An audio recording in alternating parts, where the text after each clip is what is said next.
Hello mga katiktik, magandang umaga po. Ngayong araw po ang pag-uusapan natin or i-share ko po sa inyo mga katiktik is about po dito sa violation na unoriginal content po at limited originality of content po mga katiktik. So mga katiktik, kung ito po yung violation nyo po mga katiktik is kailangan nyo po talaga itong patapusin itong video na to para mas maintindihan nyo po kung ano ang different between sa limited at saka unoriginal po mga katiktik. So mga katiktik, simulan na po natin at unahin po natin dito sa unoriginal content po mga katiktik. So mga katiktik, ganito lang po ang example po kapag once na hindi po talaga sa inyo na video po or hindi po kayo gumawa ng video na yon is tag as unoriginal content po talaga mga katiktik. So halimbawa ganito rin po mga katiktik, halimbawa pumunta po kayo sa YouTube po doon nag-download po kayo ng isang video po tapos in-upload nyo po rito sa Facebook po mga katiktik na walang editing po yan. So talagang ganun na ganun po yung video na yun na in-upload nyo po is tag pa rin po as an original content po. Kahit sa TikTok man yan mga katiktik, nag-download po kayo tapos ganun din po, in-upload po rito is ganun din po an original content.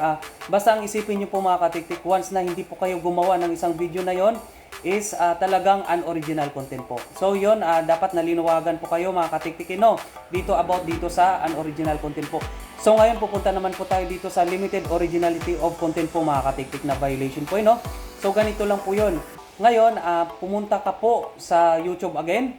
Tapos ginawa nyo po is dinownload tapos na re-upload nyo po rito or in-upload nyo po dito sa Facebook po mga katiktik. Tapos ang ginawa nyo po is in-edit nyo po yung may caption na po, may iba na po, may mga caption na po kayong nilagay po dyan. Tapos binoise over nyo po. Tapos yung boses po is iniba nyo po. Tapos nilagyan nyo po ng music po is yan po ay limited originality of content po mga katiktik. So mga katiktik, ang pagkakaiba po talaga is sa original at saka limited po is itong original is hindi po talaga sa inyo kahit in-download nyo po sa Facebook.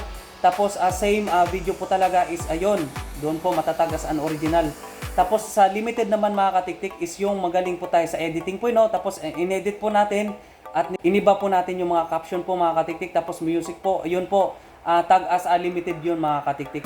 So I hope may natutunan po kayo mga katiktik kung bakit kayo nagkaroon ng violation na ganito po itong unoriginal at saka limited po mga katiktik. So mga katiktik, I hope may natutunan po kayo at iwasan na po talaga natin kumuha ng mga videos ng kapwa content creator po natin at para maiwasan po natin yung ganitong violation po. Okay, I hope may natutunan po kayo at pakishare naman po nito mga katiktik para mas marami pa po tayong matulungan na mga small content creator po para ma-aware din po sila mga katiktik sa ganitong violation po So mga katiktik, kung di ka rin po nakapag-follow sa akin, pa-follow na din po sa Katiktik channel po at nagtuturo po ako ng tips and tutorial. Thank you and God bless you more!